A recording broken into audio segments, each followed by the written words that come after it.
Hello? May I talk to Mr. Iskoreki, please? Okay, who is this? Because this is Lino Brocka from the Philippines. Yes, but this is for the Cannes Film Festival. He needs this tonight. He needs this for Why You Make Films, for Liberation. He wrote to me and he needs it on March 10. So I have to dictate it on the phone. Hello. Oh, boy. I cannot understand. What time tomorrow will he be in? One moment, please. Hello?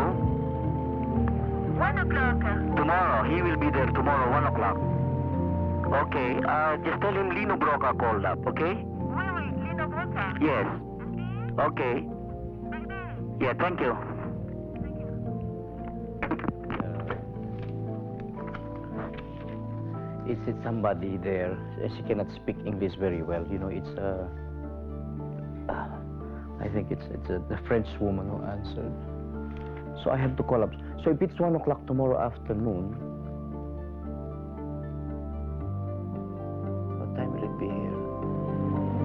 We're 7 hours advanced. So 1 o'clock in the afternoon. So it should be about 7 or 8 in the evening. What did he want from you? He wants, I think they have a special supplement for the 40th anniversary of the Cannes Film Festival, and they're asking directors all over the world why they make films. Can you read it to me? Yeah, why I make films. When I was young, I saw Fellini's Nights of Cabiria and René Clément's Forbidden Games. I cried and cried inside the theater. Having known the characters as intimately as my own family members, I felt an integral part of humanity. I felt vindicated. So watching films became an obsession. I watched and watched films so much I had to make them. I wanted to touch strangers I had never seen and would never see. I wanted to make people cry in the theater, fill them with humanity. I wanted to work with people, actors, cinematographers, editors, who also saw the world in terms of huge images and sounds that speak to us in the dark. I wanted to savor the power to create ideas and feelings. I wanted to give jobs to clappers and gaffers and boom men. Films for me recaptured the spontaneous, pure, no-nonsensical relationship I had with the world as a child. And like a child, I ached without reason to get involved in living. This is why later, when I learned what was happening to my countrymen, I decided I also wanted to be part of those who tell the truth. I wanted to cry and I wanted to disturb. But most of all, I wanted to be counted.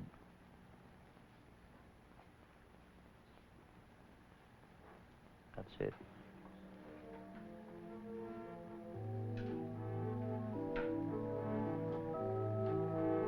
Signed, Lino Brocka.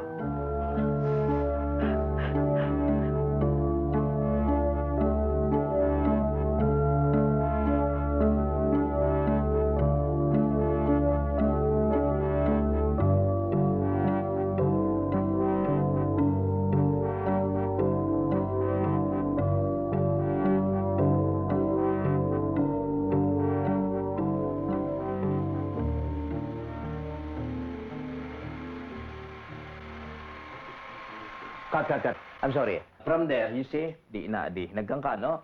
Pagkatapos, pak, inakap ka. Oh, nakaganon ka ngayon dito. You see, Then, gumanon ka. Kang ganon. Pak, oops. Okay, gumanon ka. Okay. I'm a frustrated actor and a frustrated singer. I guess that's how I ended up directing. Because I couldn't be an actor. I was too short. Okay, this is Ramon, that's Martin, that's Beverly, that's Imelda, that's Lulu, okay? I really had no intention of being a director. I just wanted to act. In college, when I auditioned, everybody made me feel so inferior because I had a terrible accent. I didn't know how to speak English very well.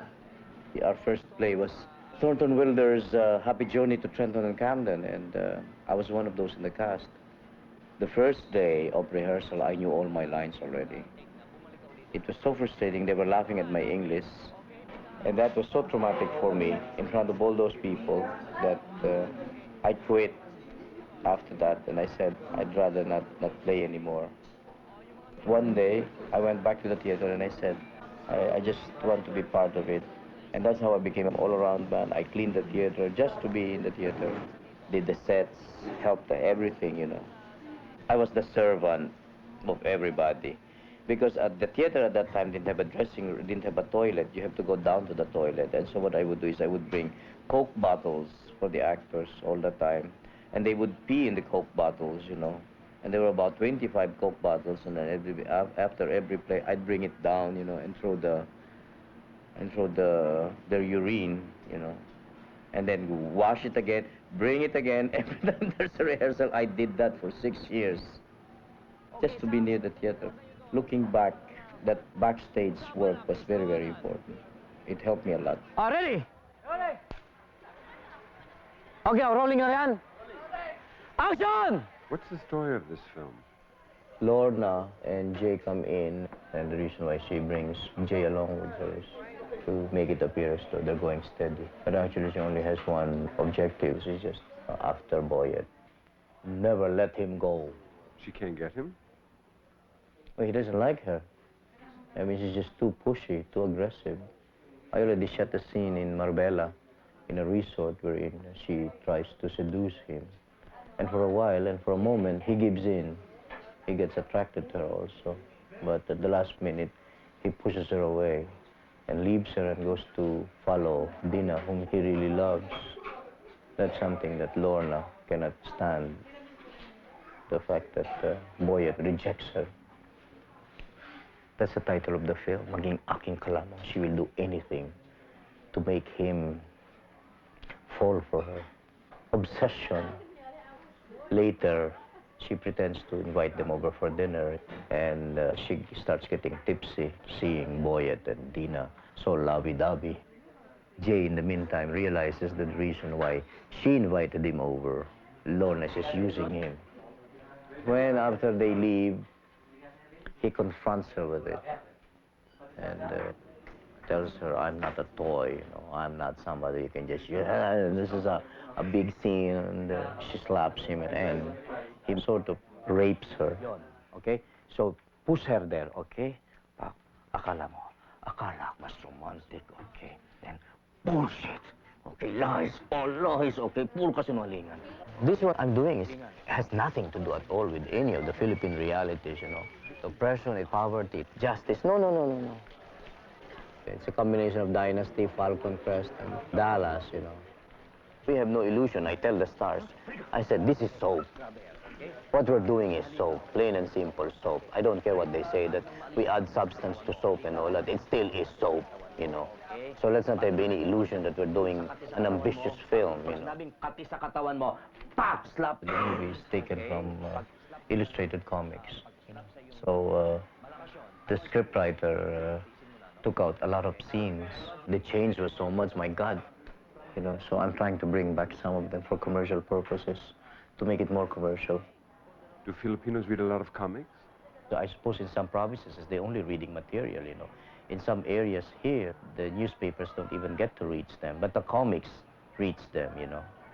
Everything happens, you know, earthquake, rape, incest, kidnapping, killing, murder, you know, abortion, and of course, bigamy and philandering husbands and all that. Everything just happens, you know. I'm sorry. Akala ko ako ng gago. Nagpapakabali mo ko sa'yo. Sunod-sunod sa mga gustuhan mo. Mas baliw ka pa palaki sa akin. Kunwari, I don't need an explanation. Stay here. Kunwari, I need a break. Kunwari, mas romantic. Bullshit! Lies. All lies. Puro ka sinungalingan. Hihin mo, kinakati ka lang. Ha? Ha? Halika. Halika. Para mo malis sa katawan mo.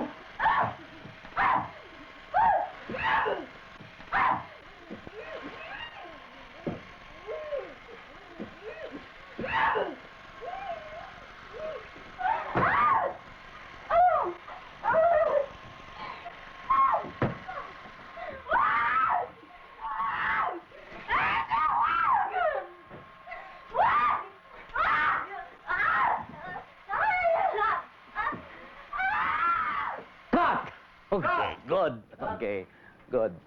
Okay, on? Isn't this a very unusual film for you to make? Well, for this particular one, it's a commitment. You know, the company, the producer paid for the bail bond of when we were arrested and detained, you know, so. Why were you arrested?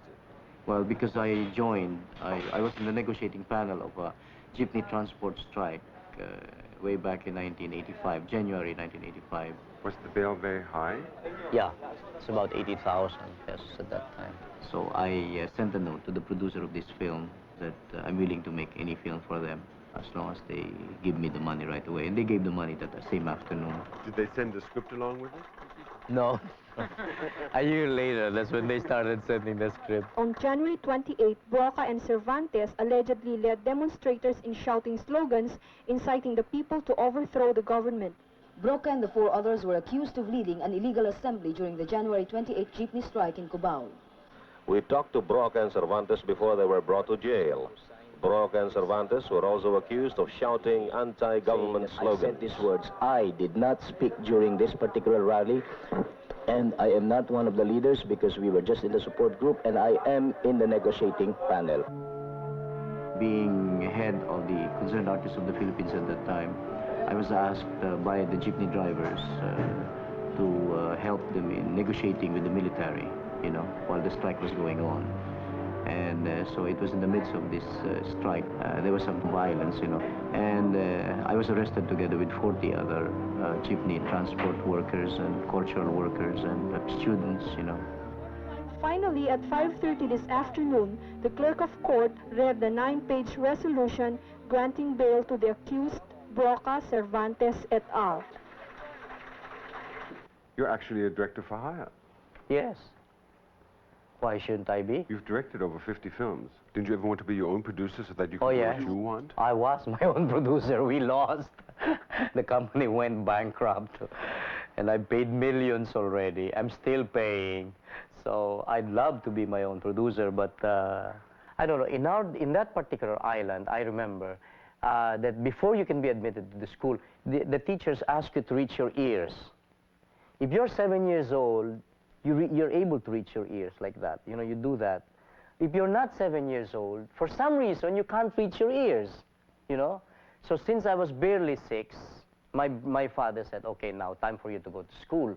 So I went to school, and naturally, the teacher asked me to reach for my ears, you know, and I couldn't reach my ears. So I was sent home. I wasn't accepted in school. So I was crying when I got home. And then my father asked me, he said, why you're crying? I said, because I wasn't accepted because I couldn't reach my ears. And so what he did was he said, stop crying. And then he brought me to back to the school.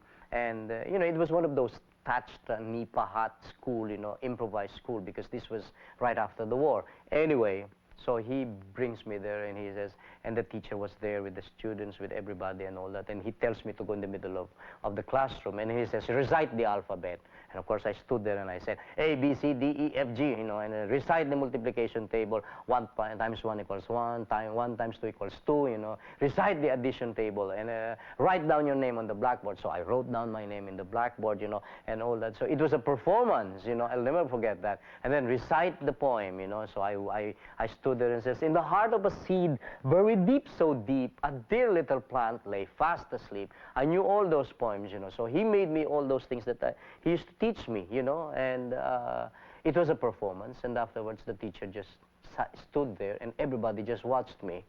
And then after asking me to do all those things, he turns to the teacher and he says, well, I got in. That afternoon he came to me and he says, next time, he says, don't come home running. He says, you show them what you can do, you know, and don't wait for me to bring you there and tell them what you can do, you know. So that's how I remember him, you know.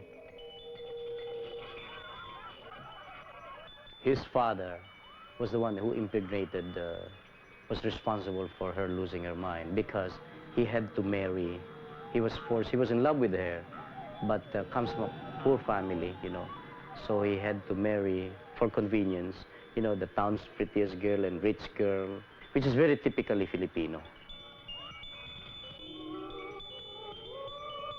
He had to force her to get an abortion because it will be a scandal.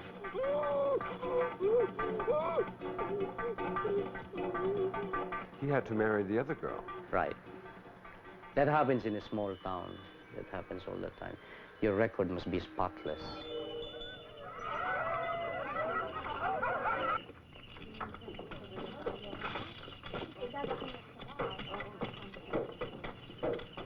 After your father died, how was your mother able to support the family and send you to school? Well, I don't know if I should talk about this, really, because it's a very personal thing, you know, and my mother will never forgive me. I guess I might as well tell you what happened. She had an affair with a married man. She went to bed with a married man. It was a long affair, which I didn't know. I found out about it only when I was in college. When I confronted her with it as a why, because you've got to go to school. You were angry at her for having an Yes, affair? definitely. I was angry. As a matter of fact, I ran away from home.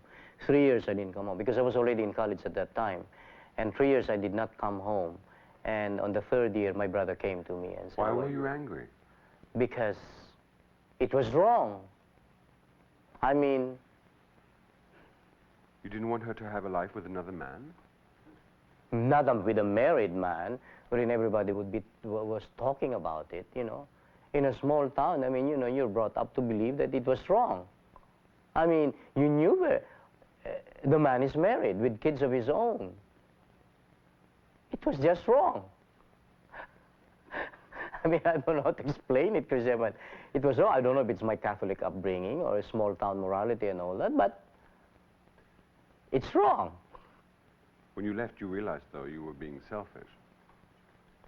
I don't know. No, I don't think so. I was right. That's the way I felt. Because her justification was my education.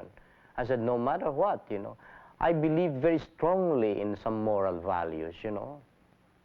Like, don't do unto others what you do not want to be done unto you. It's as simple as that. I'm not talking about adultery. I'm just talking about... My mother was we were very poor. I mean, if education meant for my mother having an affair with a married man, I said, fuck the education, you know. And that was why I never finished, I suppose. And that was why I loved to learn. I loved going to school. But after that, I sort of drifted along and just So this whole thing had a very large effect on you in later life. Oh, yes, very much, very, very much.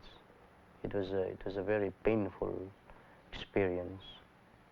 Very, very painful. It took me a long time to get over that. Are you religious? When I was a child, in the town, I went to church and I had learned my catechism. But I became a fallen Catholic as I grew up, you know, when I started having so many questions about religion and about the mysteries and about the theology part of it. And it had something to do a lot with my mother, I suppose. You became a Mormon and went to Hawaii and worked as a missionary. Yes. That was part of the Tinimbang Ka Ngunit Kulang.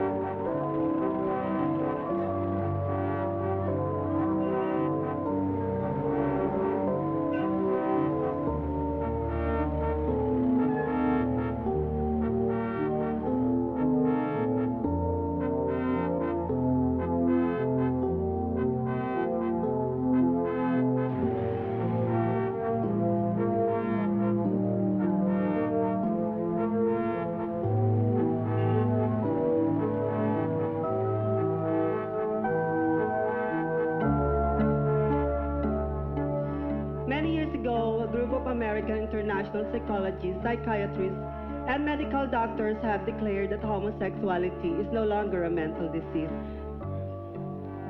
I say to all of people of the Philippines, gay is now accepted in the new society.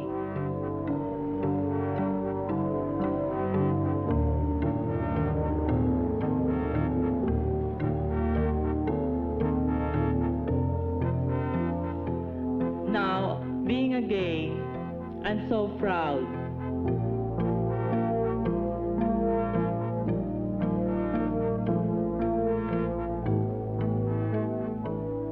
Local because Filipino cinema has always treated homosexuals as a caricature, you know.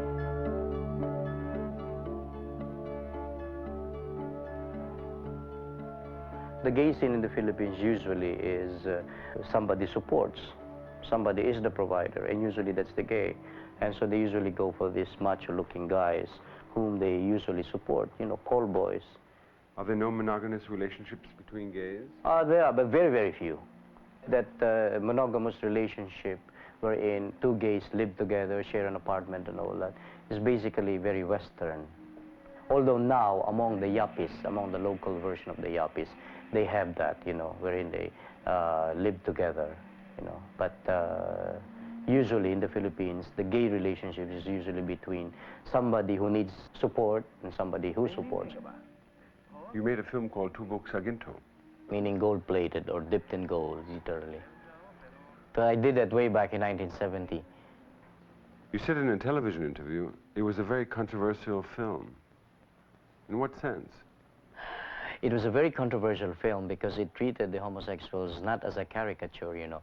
When I say that homosexuality or being gay is accepted on local television and local films here, they're usually treated as caricatures, as a comedy, you know. And so when I made this film, it was one of the few films, I think it was one of the first films that treated homosexuality not as a comedy or something to, something like a spoof, you know, but as a real, well, an attempt to portray him as an honest-to-goodness human being, you know, just like anybody else, you know. Well, this is Eddie Garcia. At the time that I made this film way back in 1970, he was known as a villain. He was a villain in almost all the films of this particular studio to which he was under contract. This was the first time that he played the role of a leading man. Right.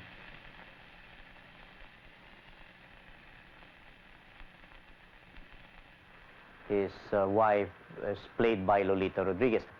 So in this movie, he plays the role of a successful businessman, happily married with a child, married to a beautiful woman. But of course, he can't tell her what's wrong. And in this scene, the wife is feeling very uncomfortable, and the fact that he has not made love with her for quite some time, and she suspects that he is having an affair with another woman. So there's this tension between the two of them.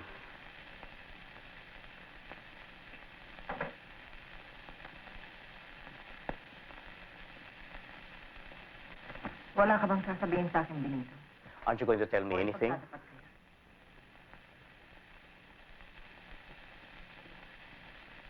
Anong ipagtatapat? Wala kang dapat alalahanin. He says, I can understand. You don't have to worry. Ang hinihingi I ko just lang want you to tell the truth. Magsabi ng ano? Then he says that you are having an affair with another woman. And of course, it's such a relief for him, you know. There, that's why he laughed. You see, he was so relieved. He thought that she was referring that she knew about his being gay, you know. That's why he's such a relief. I don't know what happens after this. Can't remember. This is the first time I've seen it after 20 years, so... Well, what's the line? I wrote the script of this. This, she says, 1 year now, you haven't made love with me. Ito. I remember she went like that. It's something like, when the marriage is on the rocks are on the bed. That's why she took the bed sheet off like that. Sino, Benito? Who, Benito?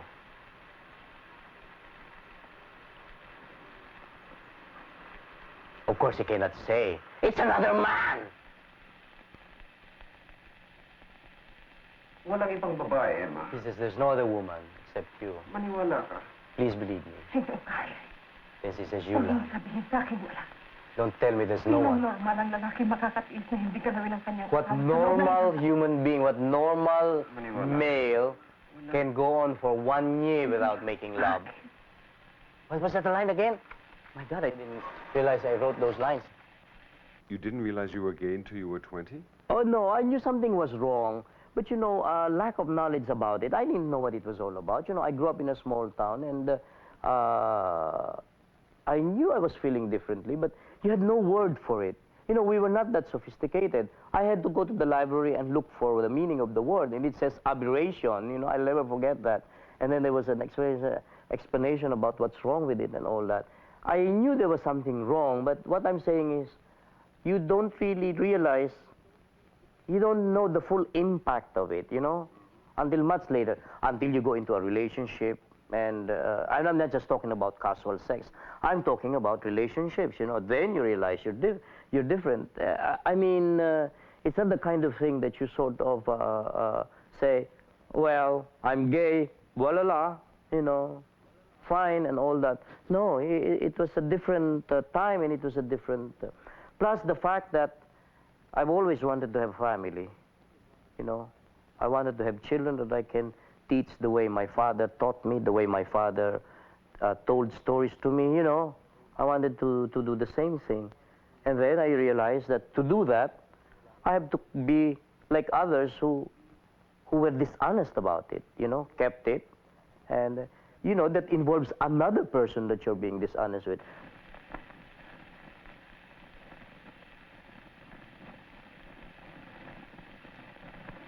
Bakit parang tense na tense ka? He says, why, how come you look so tense? You know, this guy, I'm trying to remember who he is. An honest-to-goodness call boy when I used that guy there. I don't know where he is now. It's a GI baby.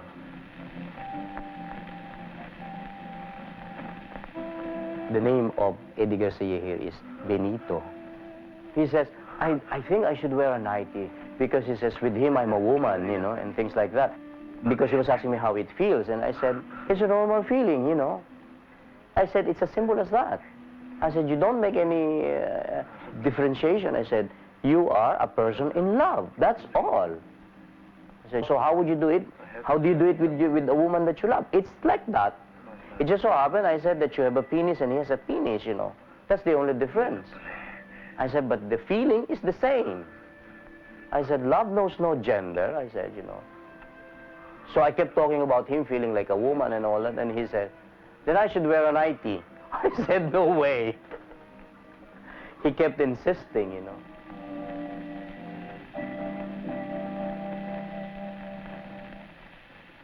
I can't do anything if I do not respect the character, you know. Respect does not mean that I have to like it, you know. I suppose it's respecting the character for whatever weaknesses that he has, you know. So when I made that film, I was interested in the character. It was an exciting character, you know. But you've made other films on homosexuality. Yeah, I have. But this was, I think, one of the first films that I made wherein it was a key problem, you know. The very fact that the father was homosexual and was keeping it a secret from his son, you know. I mean, that started from beginning to end. He wanted his son to have a sexual experience. So he got a woman, professional call girl, you know, but the son rejected the girl. So he thought that something was wrong with his son. That was what he was worried about. He thought that the son is like him, gay. He doesn't want his son to be gay. Yeah, definitely. That was his biggest fear. Why? Well, because of his own experiences of living in the dark and with that secret and all. He wants his son to be normal. You know, it's the usual, it's from the perception of a normal society, I suppose. Friend.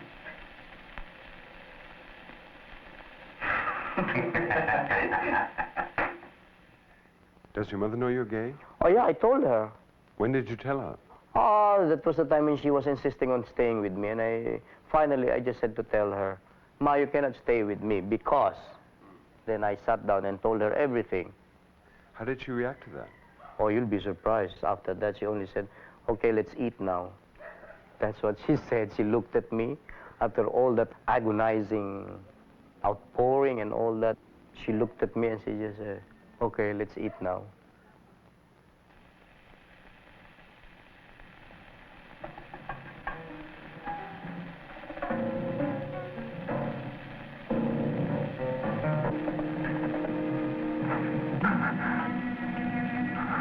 like that.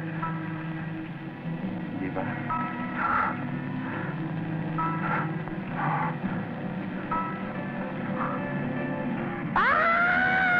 Oh, Christian, don't show that. I was young. It's the only explanation. I was young then. How did the censors react to this film?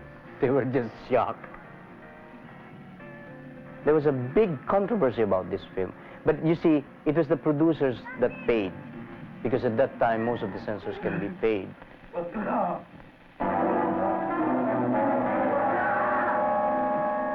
Bakla means fagot. I had a hard time controlling this actor. Well, because he's so used to all those, he played all those villain roles. And so it's always this.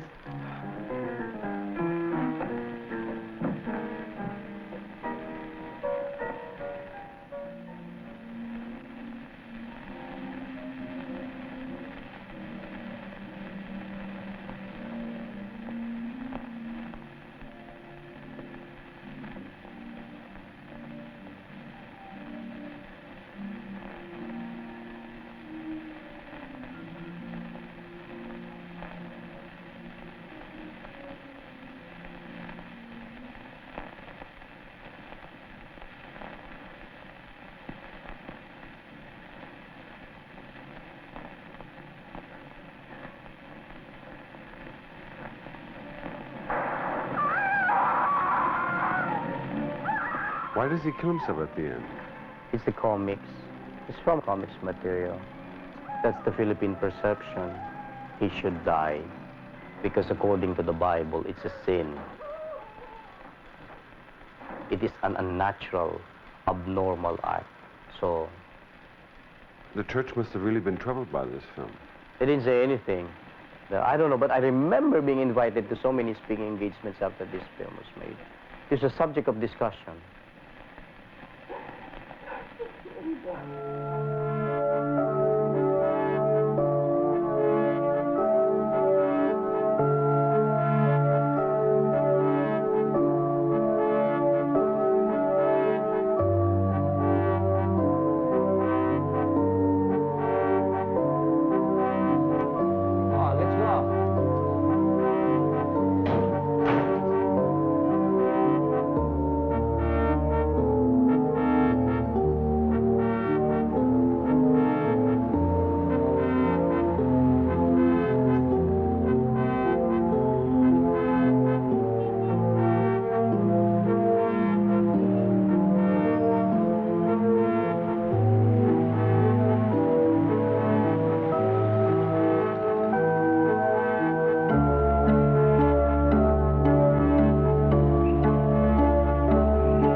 Garbage dump. There you see. The smoke begins. The smell begins.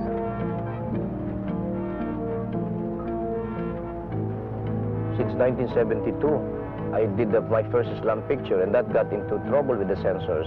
They were banning it because it was too realistic. They would say, you know, your movie's disturbed. You know, we feel uncomfortable. I said, it's meant to be.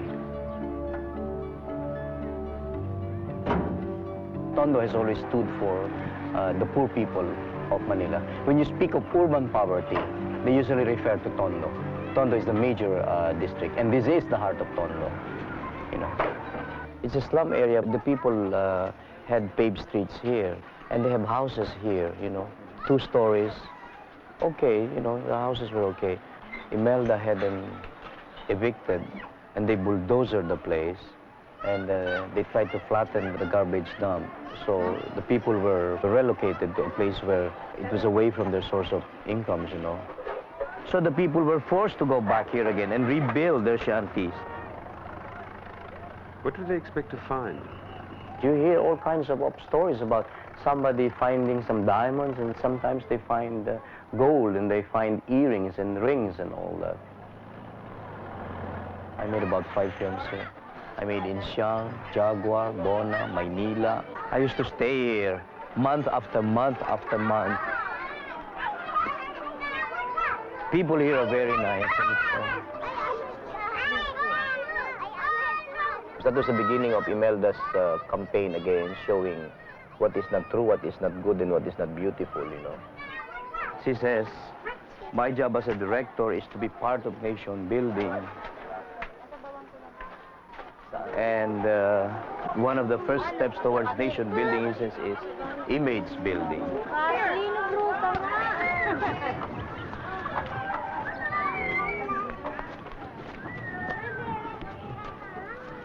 And Imelda says, and it is not true what you show in your films, she says, about the people in Tondo being poor, she says. They're not poor. And of course, I was surprised about that. She says, what do you mean they're not poor? I said, my God. As he says, it's your perception that is wrong. You go to Tondo, and to prove that the people in Tondo are not poor, she says, when you go to Tondo, what do you see? Children smiling, everybody smiling. And she says, if they're smiling, that means they're not poor. They're rich in material spirit. They may be poor in material wealth. So what can you do? How can you argue with somebody who talks that way? Kikiraan po. So I remember when I was here, I was filming Jaguar. Philip was running away from the policeman. He runs up to here, you know. So I had a shot of him here, going up here with the whole, with the skyline of Manila in the evening, you know, lights, and so you see it. In the time of Marcos, this was the killing fields. This is where the policeman would just let go of, you know, when they don't want to make their arrest, they're usually made to climb up and they get shot there. So the bodies don't ever get discovered. So they say that this was the best cemetery, because they would shoot them, and then the bulldozer would come in the morning or in the evening, and would just sort of just keep on, make them roll, and the people know it. This is an ideal place for hiding. Is because no hear, no talk, no see. I use that in Jaguar. What is the story of Jaguar? Jaguar is a story based on a very notorious gangland character, but the censors disapproved of the character being a notorious gangster, so I was forced to make it into a security guard. He became the bodyguard of a very rich man, and the rich man got involved in a murder, and he takes the rap for it, you know. And so I have a scene wherein Philip just burst out and starts strangling him. Of course, the police came, and then he beat him up and puts him back to jail. And my last scene is Philip inside, behind bars, and tears just falling down his cheeks. And Imelda was telling me, I don't like your films because they're so hopeless, they're so pessimistic. And I said, then you didn't know how to watch my film. I told her. And I said, I'm not interested whether, for all I care, he probably will rot in jail. But the important thing I said about the film that I wanted to bring out is that for the first time, I said he retaliates and he answers back the only way he knows how. I am not condoning violence. What I am trying to say is this inarticulate, illiterate, uneducated man who was used and victimized and exploited by his employer, treated like a dog, I said, for the first time, I said, started to bark. I said, that probably is a beginning. The realization that he is not a dog, you know, that he is a human being entitled to certain dignities, you know. That was the important thing about it. So I said, you did not see that? And you know her answer? But how many of us intellectuals can see that point? And I said, you underestimate your people. Probably that's the difference. I said, I start with the premise that they are intelligent. I said, they may not be intelligent in the sense that they went to school, but they have a basic common sense, I said, you know, to recognize certain values, you know. Lino, have your films helped these people in any way?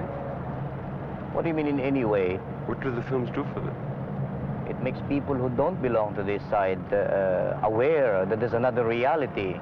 And I felt that the movies, through some of those films that I made,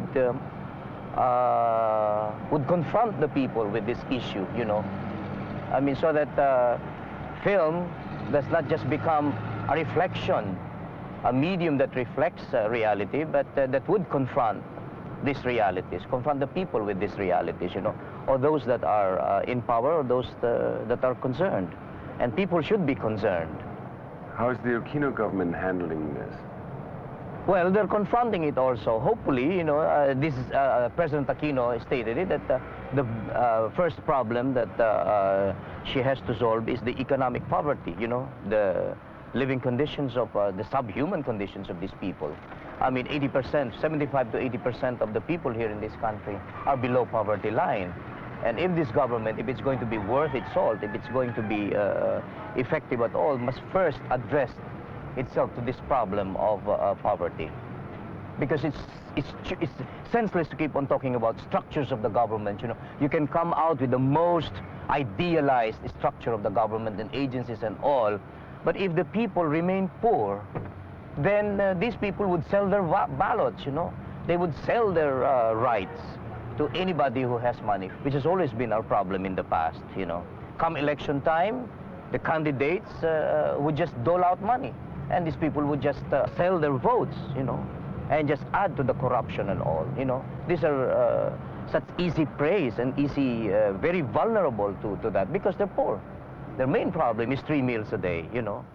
For almost 2 years, I didn't make any films, you know. I got involved with the protest movement, you know. There were a lot of things happening in the country. Assassination of Senator Aquino, and of course, we got involved with the ouster of ex-President Marcos, and so that took most of my time. Doubts about the people's continued support for the Marcos government had mounted as the protest marches escalated since the assassination of Senator Benigno Aquino Jr. in August 1983. And for the first time in Philippine politics, a non-political figure emerged to challenge the aging Marcos, a master politician even his harshest critics had to concede. Cory Aquino made history by becoming the first woman president of the Filipino people. The long agony is over. We are finally free, and we can be truly proud of the unprecedented way we achieved our freedom. At 7:30 p.m. February 25, 2 American choppers from Clark Air Base landed at Malacañang Park and picked up Marcos and his family. The long night's journey of the Filipino nation under the Marcos dictatorship was over. The people, by their own assertion of their sovereign right... The Filipinos, I think, were too kind. I think they should have been killed. We were too kind, you know. America was too kind to them. They should have been killed. Could you kill? I think I can. With Marcos and Imelda, with pleasure. With pleasure. Point blank. I'm not kidding. I'm so squeamish about blood, you know, blood on my set and all that, you know. But with Imelda and Marcos, the thing that goes into my mind are those thousands and millions of people who had to go out of the country, migrate to some foreign land and hide and work as prostitutes, work as chambermaids and houseboys, all those young men that have gone to Saudi Arabia to look for better jobs because of their 20 years of plunder and rape of the country, you know. It goes beyond seeking justice, you know.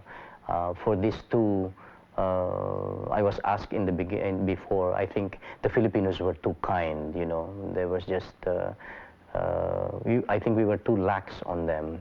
They should have been killed, as far as I'm concerned. My answer to that question about Imelda and Marcos before was always no tears for them, absolutely no tears. I think they should have been killed, and as far as killing them is concerned, I would volunteer to be in the firing squad. I would want to be in the firing squad. And as a matter of fact, I would, I don't know how to fire a gun, but for them, I think I will train, you know.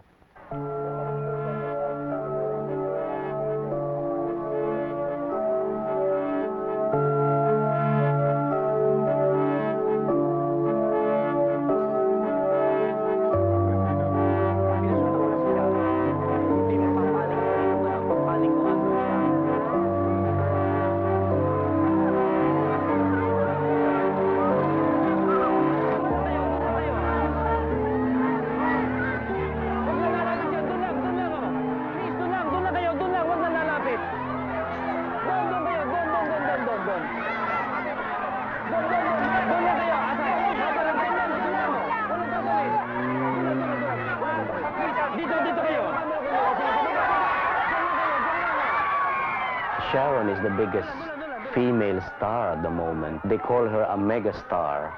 She's a singer and at the same time an actress. She makes these formula films, sort of Cinderella type of stories, rags to riches. And this movie that I'm shooting in Smoky Mountain is one of those stories. She receives one of the highest salaries in local movies. I think she receives $1 million pesos per film, which is half of the budget of the film I usually make. She proved to be such a big box office hit, particularly with the masses, you know. Surprisingly, for somebody who comes from such a rich family, part of her audience is this. Probably because of the projects that she does. Usually it's a girl who is oppressed or who is exploited, you know, and then in the end becomes rich. This is why during the Marcos administration, she epitomizes the kind of movie that Imelda wanted, you know, reconciliation, movies that do not sow anger, like the films of Lino Brocka, you know, films that do not disturb, you know. So everybody's happy with her films. Everybody comes out smiling and happy that life is okay, you know, and all that. This film is Pasampo ang Daigdig, which literally means I carry the world. She plays the role of a very, very poor girl whose mother likes her to beg, you know, so they go begging. The mother is an invalid, and so she carries the mother literally on her back as they go begging around the city. And on those days that she's not begging, she's supposed to be scavenging. And the story depicts her rise from being very, very poor. She has the talent for singing, so she wins in a singing contest and becomes a nightclub singer. And from then on becomes successful. But in the end, of course, there's a moral lesson to the film, and that is she's on top and she's lonely and she goes back there, only to find out it's her people, you know, going back to that. It's comics material. She doesn't die at the end, does she? No, she doesn't die. Nobody dies in Viva Films. Nobody dies in Viva Films. That's a big order for me. The one request of the producer is that it's so funny. Of course, it takes him so hard to say it, you know, and he because he knows how he doesn't want to offend me. But finally he says, Lino, just one request, you know. He says, if you can end with some hope. So that's Viva Films. Viva Films is Hollywood Films. Don't go high, okay? Ano na una? Okay, parang ano. Okay, low. You should lower tones, okay? Okay. Ano na una? Ano na una? Pare-pareho lang naman tayo. Wala naman may-ari itong basura. Okay, yon. Sira pa lang ulo. Sira pa lang ulo. Pak, igano. When you, ikaw nang bahala mag-play up dyan, no? So that pag ganun. It's a very simple scene wherein, you know, scavengers usually, they have territories. It's supposed to be an open field for everybody. But in some areas, some of these scavengers have more or less declared that these are their territories, you know. So I have a scene where Sharon is invading her territory. A very simple, very petty thing, you know. And so they end up in a fight. Okay, ready? Quiet lang po. Oh, louder na dialogue. Ready, oh. Motor. Louder na dialogue. Loud. Ready? Action!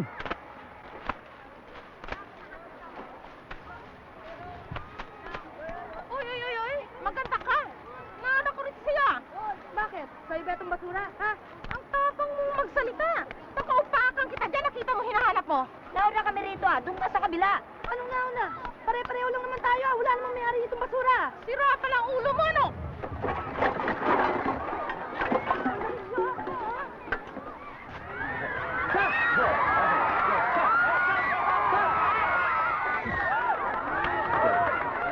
Okay, dito. Okay. Oh, yung mga tao dyan, makikita lang dito yung mga tao dyan. Action! Awatin nyo! Awatin nyo! Awatin nyo! Awatin nyo! Awatin nyo!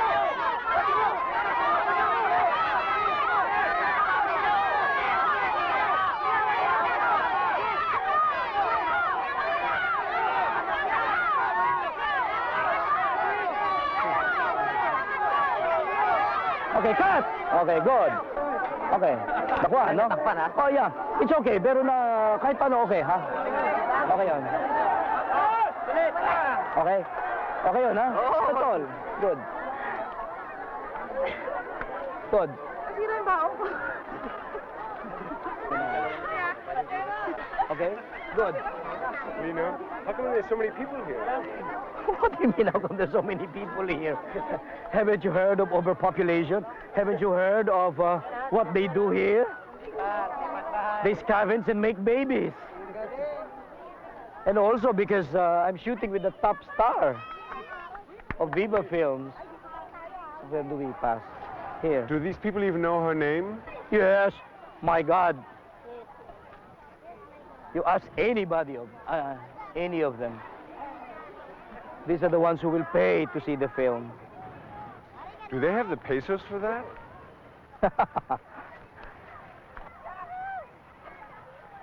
Yes. They will have money to pay for to see the film. Haven't you heard about the Filipinos' mania for films?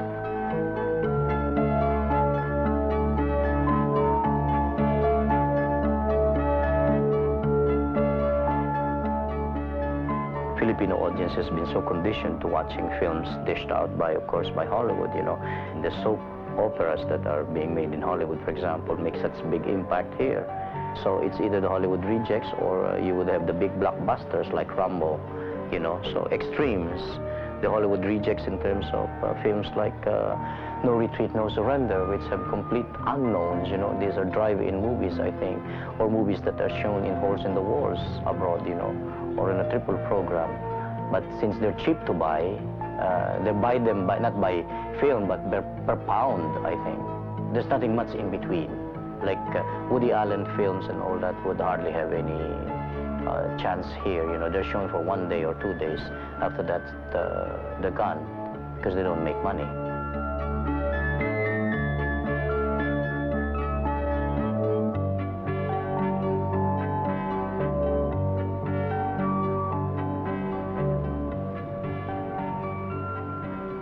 The last film that I made was Maging Aking Kalamang.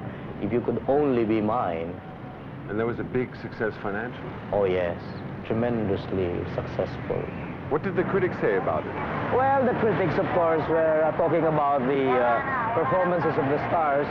Of course, as usual, they're looking for something more relevant and more serious, you know.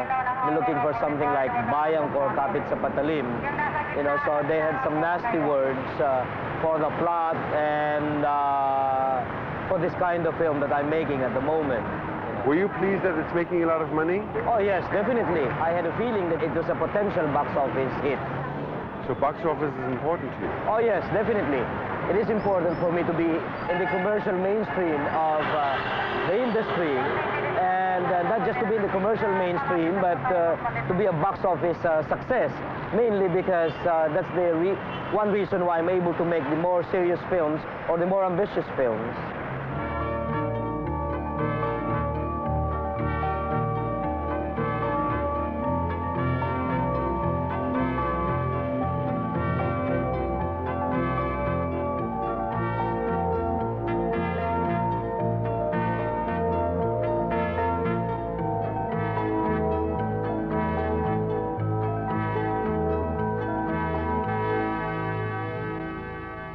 This building actually was built to house what? The film festival? Well, this was built specifically for the Manila International Film Festival, and it houses the film archives. It's under the experimental cinema of the Philippines, which is also organized specifically for the Manila International Film Festival. If the Manila International Film Festival should mark the dawning of an era of epics for this country, it should begin with the building of the National Film Center. Curious spectators who flock to the construction site daily have likened it to the building of the pyramids of Egypt. The massive block of concrete and steel, crawling with over 5,000 ant-like workers, is indeed a spectacle. One just has to sit and watch for a few hours to witness a metamorphosis taking place. The pace of work is feverish, with almost every phase of construction as well as the application of final touches done simultaneously. Mrs. Marcos is sure that the opening ceremonies will be held at the new film center. With only 5 days left before festival time, the First Lady took Hollywood star George Hamilton on a tour of the festival facilities, particularly the main venue, the Manila Film Center. They observed that the center's interior and exterior have been fully retouched in time for what is seen as a far more prestigious film fest. Among the stars who will be attending the film fest are Margot Kidder, Klaus Kinski, Eleanor Parker, and Barbara Rush. Earlier today, the First Lady, Mrs. Imelda Marcos, met with a group of foreign film producers at Malacanang. The First Lady assured the producers that the country would create a climate conducive to foreign film production. For the next 12 days, the attention of the movie world will be focused on the Philippines, site of the second Manila International Film Festival. Distinguished guests, ladies and gentlemen, my friends, it is my privilege and pleasure to welcome all of you to the second Manila International Film Festival. For in the world of art, all men are citizens sharing a common language and fighting against a common fate. The universality of the cinema has made us truly members of a larger community. This is the world that would exorcise the demons that have made our other lives so miserable. There's also a tragic story about this building. Oh yes, they were rushing this precisely because there was a timetable when the Manila International Film Festival was going to open. And so it was, she was taking pride, the First Lady, the ex-First Lady, Imelda, was taking pride in the fact that she could finish this building in 70 days. And so they were working, workers were working here day and night for about 70 days. A week before the opening, the third floor collapsed. They were rushing it, the cement was still not hardened, and it collapsed. Disasters and accidents occur during least expected times, like this one at the construction site for the Film Palace at the Cultural Center complex, where an undetermined number of workers have been left trapped. Some people were saying that there were 23, some were saying there were 53. They were all buried instead of just trying to get them out because the cement was hardening. And right away there were pictures of it published, you know, people who were half buried in the cement. It was a choice between going through with the building and burying those people or stopping the construction, in which case it would not have been ready for the festival then. And so she made a very controversial decision. She says, go ahead and bury them. So some of those workers were buried here. And right away there was a news blackout. But some pictures came out. Stories say that the unconscious were cut into pieces. Yes. They were just cut into pieces. And some of them are still, I think, alive, but then it was just possible to get them out, you know, because the cement by then hardened already. And it was just totally impossible to get them out. There were a lot of weird stories about that. Wasn't there an exorcism? Yes, it went on for about a week. This is true because I know of somebody who was very close and who was here, part of the film center, and so we were getting this news. They had different kinds of exorcism. They called the Buddhist monks and priests, and then they had Chinese exorcism, and then it culminated with the local exorcism rites, wherein they killed a carabao and some animals and splattered the blood all over the walls, and a fresh blood. So there was also a Catholic exorcism. So it went on for about a week. There were a lot of stories about people wailing in the evening, and as a matter of fact, there were stories about 2 security guards who died later for some unknown reasons. It was not foul play. They just died, and some of the people here, some of the employees of the film center, and this friend of mine who was here said that it was because out of fright. So stories went very wild about ghosts and walls cracking, you know, and putrid smell emanating from the walls, and they would hear sounds, etc. It just went on. You never supported the festival? No, never. I did not come and see the films here, mainly because it was very clear that the film center was definitely one of the smoke screens of the present administration, of course, to cover up and to neutralize its human rights violations and excesses of repression and oppression. It was made as a political instrument. It was used as a political instrument. Of the activities of the film center is, of course, the International Film Festival. But during the year, it will be the production center of all ministries of the respective plans, information, technology, skills, to the rural area. The film center became a big white elephant. It was supposed to show critically acclaimed films, artistic films. It did that. It had that program, but the main activity was the showing of pornographic films with very obvious reasons, and that was to raise money. Because what they did was they took advantage, when I say they, I meant the government under the honorary chairmanship of Imelda Marcos. They took advantage of 2 presidential decrees that exempted films that are being shown here free from censorship and free from taxes. The challenges facing her as chairman of the Board of Review for Motion Pictures and Televisions are great, but Mrs. Maria Calao Katigbak is determined to meet them. Her priority is how to make the profit-oriented producers come out with films that have a positive message for all and not destructive of one's mind. To carry this out, Mrs. Katigbak believes that censorship should start from the script and not merely cutting the films. Well, the past administration made it very difficult for directors like me, you know. It was always the true, the good, and the beautiful, you know. And how can you depict the true, the good, and the beautiful when around you was poverty and around you was exploitation and corruption, you know. Did that change with the new administration? No, you cannot change that overnight, you know. Of 20 years of plunder of the Marcoses cannot be changed by somebody who is brought into position because of her sincerity and because of her honesty. I don't think, I think the Filipinos we did not have that illusion that such conditions will change, you know. Yes? Magandang hapon ho. Pwede ko kaya kayo maistorbo sandali? Come in.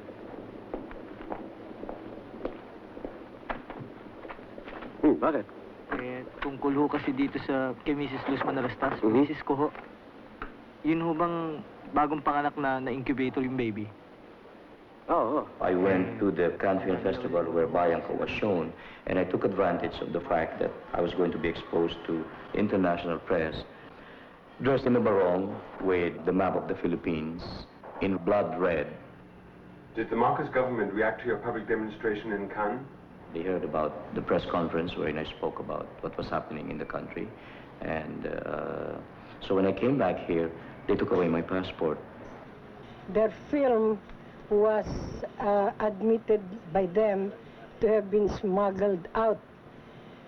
So it was produced in Cannes, and then they brought it back, also smuggled in. We are asking them to explain where was this processed, how was it brought in, and where is the master negative. Board of Review for Motion Pictures and Television Chairman Maria Calao Katigbak issued this statement in response to the demands of the concerned artists of the Philippines led by Lino Brocka that the internationally exhibited film Bayan Ko Kapit sa Patalim be shown locally. Katigbak said the board has not given the producers of the film a permit to exhibit the film, primarily because the film was smuggled out of the country. Chairman Katigbak said that under Section 3A of the Functions and Powers of the Board, it is clearly stated that the Board has the power to approve or disapprove and or prohibit the importation or exportation of motion pictures which, in the judgment of the Board, are objectionable or injurious to the prestige of the country. I am fighting for an atmosphere wherein I could make the kind of films I'd like to make with the least compromise. And to do that, you have to change the system. You cannot just sort of confine yourself to the problems of movie making. For example, the problems that you encounter as far as movie making is concerned, like censorship or high taxes and all that. In the beginning, I did not get myself involved with all this parliament of the streets or all this protest movement. I felt and I thought that by not cooperating with the government, everything would be okay. You know, my conscience was clear and clean. Nobody can tell me that you cooperated with a government that did not respect human rights, you know, a government that declared martial law and took away the rights of its citizens, the right to express themselves, the right to assemble peacefully and to strike or to protest, you know. For a long time, I would see these people marching in the streets, and I would hear about salvagings, and I would hear about people being arrested, Senator Aquino being arrested and being imprisoned, and they spent years in jail. And I didn't do anything about that. I was not part of the protesting group. But all that changed when one day I read about these people who were being imprisoned because of a presidential decree called preventive detentive action. I suddenly realized that it was not enough to act individually.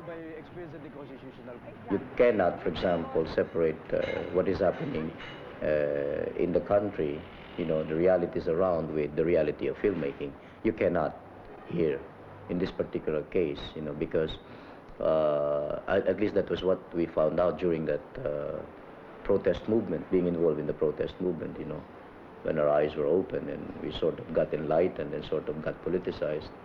You realize that the problems of filmmaking is the same problem of the laborer and the peasants and all the other sectors, you know. So you have to form a solidarity with them. This was very much reflected in Bayang Ko, or Kapit sa Patalim, you know. It's the story of a laborer who just pursued his own job, his own personal interest. His justification and his reasoning is, my wife is in the hospital. It was purely personal. And it was purely an individual act, you know. Fine, nobody's telling him that that is wrong. That is a very valid reason, you know. His wife is in the hospital in much the same way that I, as a director, could probably have said, I'm pursuing my art, you know, I'd like to make films, I'm a creative filmmaker, etc., so I should not get myself involved with this thing. Pakinggan nyo naman ako. Hindi naman ako manunubay. Dr. Fernandez, pakinggan... Guide! Ano ba? Guide! Nagmamakahawa ako sa inyo. Pagbigyan nyo naman ako. Magbabayad naman ako. Sandali. But then in the end, like this laborer in Bayang Ko, played by Philip Salvador, he realized that the solution to his particular problem, to get his wife out of the hospital, basic problems like social services and all that, he realized that he cannot do it alone, that it had to be done in solidarity with the other group, and that the solution to that particular problem of his would depend on the solution of the bigger problems. And the bigger problems, of course, definitely is the system, you know. Ang hinihiling lang niya eh. Katulad ho ng hinihiling namin lahat dito eh. Konting katarungan. Ano po kanyo? Pakilakas lang po ninyo. Konting katarungan po. Nating makuha ang mga detalye ng mga... Are the Filipinos doomed? No, definitely not. The fact that we were able to kick out the dictator for the last 20 years, that shows what the people can do. And as long as there are people marching into the streets and protesting, then the Philippines can never be doomed. You know? Filipinos are very fatalistic. They accept the fate, you know. Catholic Church tells them it is good to suffer. That has to change. They should not accept the fate, you know. You cannot reach that point without making them angry and dissatisfied with their condition, you know. And dissatisfaction and anger will only come with an awareness of the problem, awareness of the system that they're moving in, you know, awareness, for example, of the human condition that they're in. You seem to be branded as a troublemaker. Well, not just as a troublemaker, branded as a communist, branded as a subversive, you know, but we're used to that already. I guess I am, you know. We make trouble, we make noise when, definitely when an episode, for example, like on the urban poor, presenting the problems of the urban poor, showing these people making statements saying that they were poor during the Marcos administration, they were still poor under the Cory administration, you know. The new People's Army is welcomed by the people. It is loved by the people. It's supported by the people. What are the origins of the MPA? They're called the New People's Army. And of course now the present administration and the past administration, of course, brand them as communists, you know. And while we would agree to a certain degree that they're communist, the point is that you have to understand why these people went into the mountains and joined the New People's Army.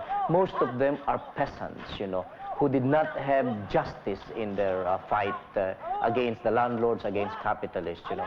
Most of them were people who were just deprived of justice. Most of them were just people whose lands were taken away from them, you know, because they did not have access to influence, they did not have access to money, you know.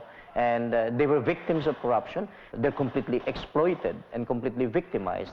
And having no recourse, they've lost trust and confidence in justice, you know. So, what do? Their option is violence, to take up arms. Them? Yes, I am sympathetic to them. I'm not supporting them, but I am sympathetic to them, you know. Give them a chance. What about the vigilantes? That's a new group. Who are they? Well, the vigilante are armed citizens groups, you know. These are paramilitary groups that are now being used by the military and has the sanction of the present administration to take up arms, you know. to run after supposed to be suspected communist or NPA, you know. So it's supposed to be a private citizen's army, a civilian militia, you know. Do you support them? No, we are denouncing them. We are denouncing its organization. We are denouncing the president. We protest the way Cory has, President Aquino, has given her sanction to them, you know, because now they are licensed to kill. Of course, they say that it is not so, but in practice, that is what's happening.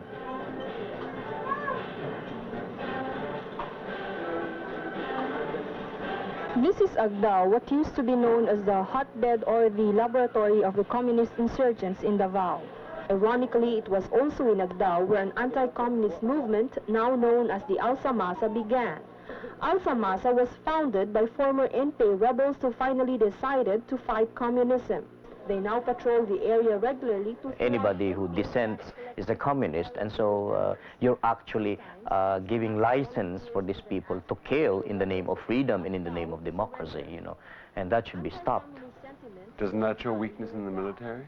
It only shows that Cory is not in control of the military, you know, that the military is making use of the popularity of President Aquino to do their thing, you know. The Alsa-Masa are the people, the citizens or the residents of the Purok or barangay, and the group that are protecting their life and property there are the CHDFs. Is this something you think is very dangerous? Oh, very dangerous. I mean, you do not arm private citizens and organize them into this kind of groups. They're untrained and they're completely, I mean, you give them a gun. Has there been battles between the NPA and the vigilantes? Oh, yes, plenty. As a matter of fact, in one of the latest encounters between the vigilante and the NPA, the vigilantes were able to capture or kill some of them, and what they did was they beheaded one member of the NPA. This was splashed all over the papers, you know, and it showed these vigilante groups, very young kids, about 17, 18 years old, they carrying the head of this particular NPA victim. Life is cheap in the Philippines. Oh, yes, definitely, and it's getting cheaper. We have organized a group called National Movement to disband vigilante groups. So you're thinking of making a documentary about the vigilante? Yes, definitely. We're trying to educate the people about the vigilante. It's to counteract the propaganda work of the military, making use of media and making use of everything. Where will you show this film? Well, hopefully, when it's finished, we'll be able to show it on one of the local televisions, you know. Don't you ever get tired of fighting? It gets tiring, but what do? You just stop? I think that's worst. The moment you accept the fact that there cannot be any change, you know, that the system will not change, I think that's the time that you die. You know, I might as well not do anything at all.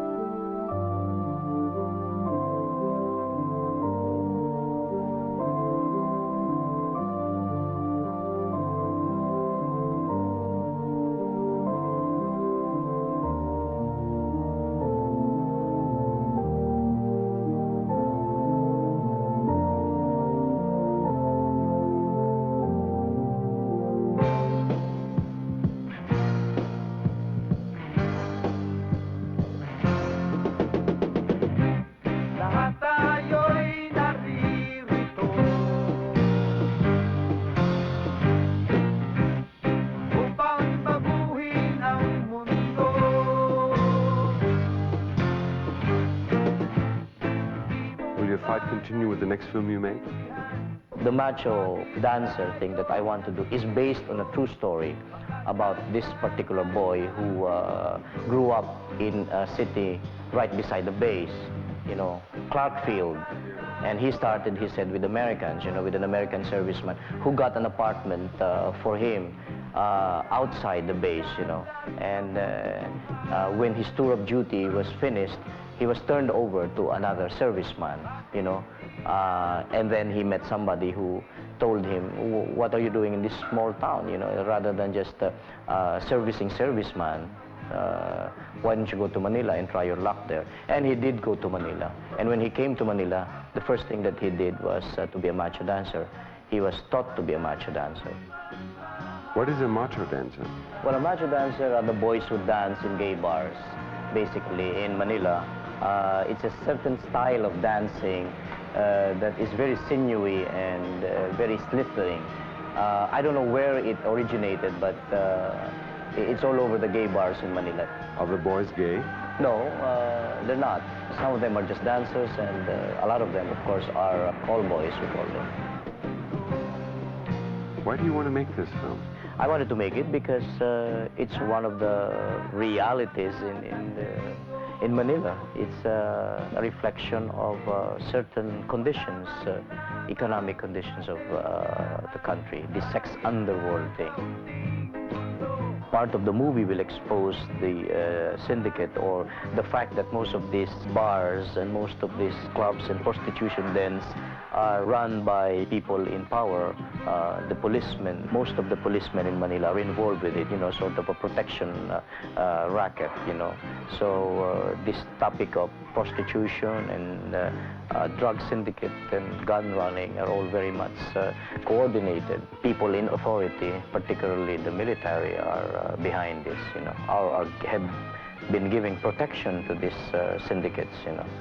So that is going to be quite controversial, and I don't know how they will take it, you know.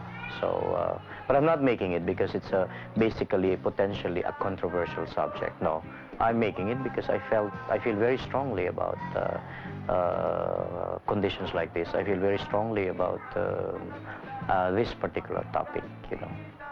It's going to be quite a big risk for the producers, and the only reason why I'm able to make this kind of film is because I just made a film that was a big box office hit.